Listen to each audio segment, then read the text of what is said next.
company, the Enel Group, and he joins me from Milan. Francesco, thank you. It's good to have you on this day. I want to get to the price cap in just a moment, but Enel also announcing today that you'll be exiting some markets in South America and Europe as you try to reduce debt. Walk me through what drove that decision.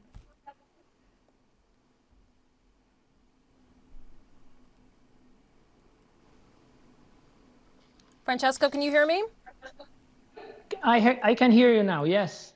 Okay, so let's back up a little bit. I just wanted to ask, I want to get to the price cap in a moment, but first, Enel Group also announcing today that you're going to be exiting certain markets in South America and also Europe as you try to reduce debt. Can you explain to our viewers what's driving that decision? Basically, what we have is a focus on those countries where we have an integrated position across the value chain, because that's where we think going forward the value is going to be mostly. And therefore, those geographies that don't fit into this category will be disposed of, and we're planning to exit some of them during 2023. I think that's the way forward if you look at what needs to be done in the electrification changes taking place in most countries, and that are driven by this unprecedented gas price crisis. Can you explain what's the biggest drag on an energy company right now? Is it the energy crisis? Is it rising interest rates? Is it the regulatory environment that you find yourself in around the globe? I mean, what's the biggest sort of overhang for the company? I think basically the overhang is the uncertainty and the volatility on gas prices worldwide, and the epicenter of that turmoil is Europe. That is something that is really difficult to explain in supply and demand logics, and it has to do more with speculative views on geopolitical situation and the evolution of the Ukrainian-Russian conflict. I think that's a major overhang. And the second one, perhaps, as a consequence, is what regulators and countries are doing to cope with the same crisis on their own turf. So there's a combination of these two factors that are today the major concern for most energy players that are based in Europe and indirectly also elsewhere.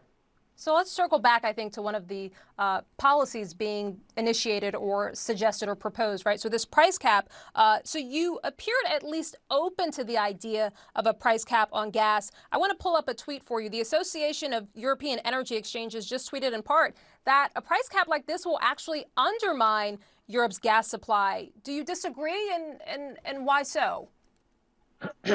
I totally disagree with this.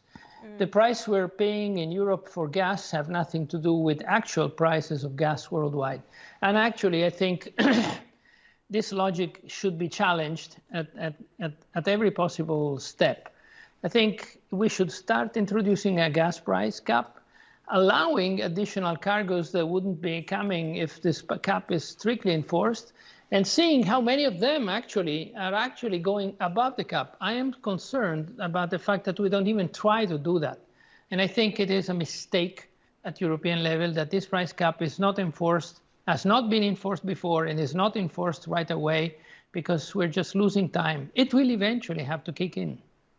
I'm curious, do you also think the idea of a windfall tax is a mistake? Because it seems that Enel certainly has a position on that. And that's been proposed certainly in Europe, certainly in the U.S., but it's controversial. I mean, what type of impact do you think a windfall tax would have on your group, on Enel Group?